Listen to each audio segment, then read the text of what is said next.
जय हिंद साथियों, स्वागत है आप सभी का एजुकेशन की एट 6 में। और रुक करते हैं एक बार फिर से बिहार की तरफ। वैसे मामला बिहार का तो था ही नहीं, मामला तो राजस्थान का था। लेकिन अब बिहार के परिप्रेक्ष्य में अगर देखिएगा तो यहां भी एक बहुत बड़ी बहाली की प्रक्रिया चल रही थी, जिसमें कि इसमें ये सारी चीजें को अनदेखा किया गया और बहाली की प्रक्रिया कंप्लीट कराकर अब आगे की तरफ सरकार मूव कर चुकी है।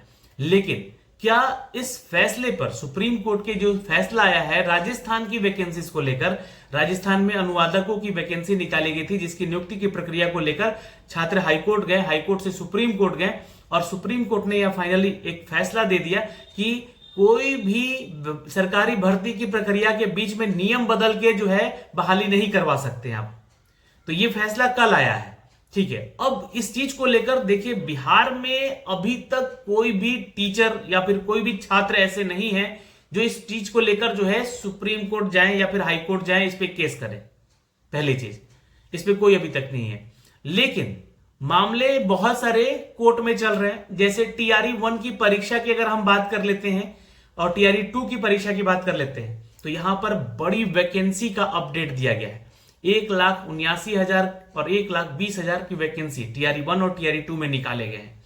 अब इसमें गड़बड़ी क्या क्या हुई है, तो देखिए 30 मई 2023 के आसपास जो है वैकेंसी का नोटिफिकेशन निकाला जाता है और नोटिफिकेशन आने के बाद यहां पर नियम में बदलाव किए गए। क्या बदलाव किया गया, तो डोमिसाइल नीति हटा दी गई। सबसे बड़ी गलती अगर देखा जाए आयोग का यहां पर और शिक्षा विभाग का यहां पे, तो इन्होंने डोमिसाइल नीति हटा दी। क्यों हटा दी, तो भाई सरकार का दबाव था। यहां पर सरकार यहां पे इलेक्शन लड़ने जा रही थी और वो किसी को प्रधानमंत्री बनने का यहां पर शौक था, तो वो सोचे कि हर एक राज्य के छात्रों को मौका देंगे, यहां पर नौकरी देंगे तो हमको प्रधानमंत्री बनाया जाएगा। लेकिन कहीं ना कहीं जो है अब उस चीज को चैलेंज कर सकते हैं छात्र। मैंने क्या कहा, कर सकते हैं। मामला अभी कोर्ट में नहीं है। इस चीज को लेकर सुप्रीम कोर्ट का कल ही जजमेंट आया है। अब इस चीज को लेकर बिहार में जो वैकेंसी चल रही है, उस वैकेंसी जो प्रक्रिया अभी खत्म हुई है टीआरई 1 और टीआरई 2 का, उस वैकेंसी को लेकर देखिएगा तो मामला सुप्रीम कोर्ट में जाएगा तो इस पे फैसला आएगा। ये समझिएगा, इसकी कॉपी आपको लगानी पड़ेगी कि सुप्रीम कोर्ट का ये फैसला है राजस्थान के अनुवादकों की भर्ती को लेकर, जो कि मामला हाईकोर्ट से सुप्रीम कोर्ट गया था और सुप्रीम कोर्ट ने फैसला सुनाया कि बीच भर्ती के नियमों में कोई बदलाव नहीं किया सकता है, ठीक है। तो यहां पर बदलाव क्या हुआ, 30 मई 2023 के बाद नोटिफिकेशन जो बीपीएससी टीआरई 1 का जारी किया गया, उसके बाद यहां पर डोमिसाइल रूल हटाया दिया गया। पहला चीज। दूसरा गलती यहां पर यह हुआ कि देखिए, कोई भी एग्जाम होता है शिक्षक भर्ती को लेकर, तो उसकी एलिजिबिलिटी यानी कि उसका जो आपका एजुकेशन क्वालिफिकेशन या फिर पात्रता परीक्षा जिसे हम लोग कहते हैं टेट वगैरह, ये सब कुछ को लेकर जो है आपका पहले सर्टिफिकेट होना चाहिए। यानी कि अपियरिंग वाले छात्रों को यहां पर मौका देकर आयोग ने गलती कर दिया। अपियरिंग वाले छात्र इसमें शामिल हुए, जिसके चलते क्या हुआ कि एसटीईटी और सीटीईटी में जिनका रिजल्ट भी नहीं था, वो लोग यहां पर क्वालिफाइंग में बैठकर एग्जाम दिए और यहां पर पास होकर शिक्षक बन गए। ये कब किया गया, तो रिजल्ट से पहले नियम ला दिया गया कि अब अपियरिंग वाले भी छात्र बैठेंगे। पहली चीज। दूसरा चीज, जिनके पास एसटीईटी का रिजल्ट नहीं था, मतलब 2019 का रिजल्ट एसटीईटी का एग्जाम हुआ था वो नहीं था, और वो एसटीईटी 2023 का यहां पर अपियरिंग वाला लगाकर बैठ चुके थे। अब यहां पर जो है एक चीज ध्यान में रखिएगा, आपकी नौकरी क्यों खतरे में है, टीआरई 1 की नौकरी क्यों खतरे में, तो सिर्फ और सिर्फ डोमिसाइल को लेकर।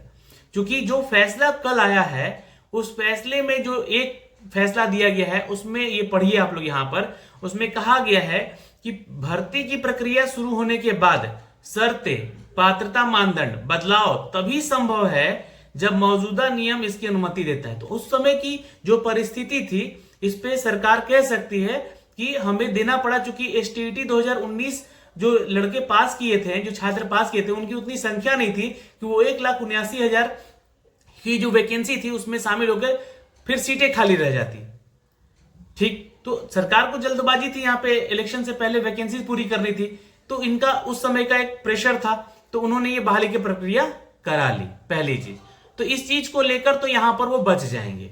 लेकिन डोमिसाइल नीति को लेकर शायद यहां पे सरकार फंस जाएगी, और ये डोमिसाइल नीति के चलते जो है बिहार के छात्रों का सबसे ज्यादा नुकसान हुआ है। तो कहीं ना कहीं ये तभी इस पे बातें उठेंगी, तभी इस पे चीजें उठ जाएंगी जब यहां पर ये मामला कोर्ट में पहुंचाया जाएगा और इसकी जजमेंट कॉपी जो कल दी गई है उसको लगाकर आगे केस किया जाएगा। तो अभी तक तो आप सेफ हैं, लेकिन आगे का आप जो भी फैसला लेंगे, छात्र यहां पे जो भी कोर्ट केस करेंगे वही समझेंगे। अब जो टीआरई 2 का मैटर है उसमें थोड़ा समझ लेते हैं। उसमें भाषा अहर्ता को लेकर, यानी कि लैंग्वेज पेपर को लेकर क्वालिफाई होना जरूरी था, 30 नंबर लेकर पास होना जरूरी था, ये सभी कोई जानते हैं। लेकिन उसमें क्या किया गया कि उसमें बीच नियम में बदलाव किया गया उस समय की परिस्थितियों को देखकर। ऐसा सूचना जो है बीपीएससी के चेयरपर्सन और अगर बीएससीबी की हम बात करें चेयरपर्सन ने ऐसा फैसला लिया कि जो क्वालिफाइंग है यहां पर, है ना, पेपर, उसको आप लोग को 0 कर दिया गया और यहां पे जो है 120 नंबर पे ही मेरिट बना के दे दिया गया। यानी कि जो नॉट क्वालिफाइड था लैंग्वेज पेपर में उसको भी पास कर दिया गया। तो ये कहीं ना कहीं बीच नियम में, बीच वैकेंसी में, बीच भर्ती की प्रक्रिया में नियमों में बदलाव हुआ, ये गलत हुआ।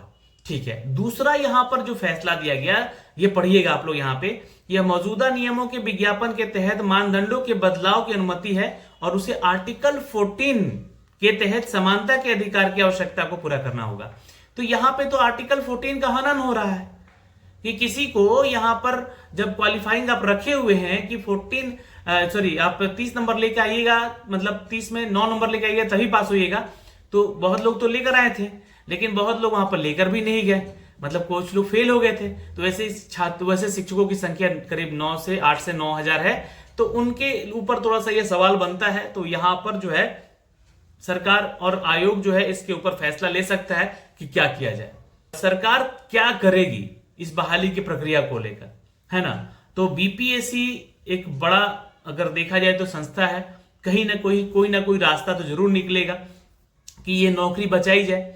नहीं तो अगर पूरी बहाली रद्द करनी पड़ गई तो कितने लोगों का रोजगार खत्म हो जाएगा यहां से, और सरकार के ऊपर कितना प्रेशर बन जाएगा और नाक यहां पर कटने वाली ही जो है बातें हो जाएंगी। तो इस चीज को लेकर सरकार कहीं ना कहीं इस पे तो मशक्कत करेगी ही और इनकी बहाली की प्रक्रियाओं को बचाएगा। और चूंकि अगले साल इलेक्शन भी है तो सरकार नहीं चाहेगी इनका बहाली का प्रक्रिया जो है रद्द हो। लेकिन मामला कोर्ट का है, फैसला भी सुप्रीम कोर्ट का है।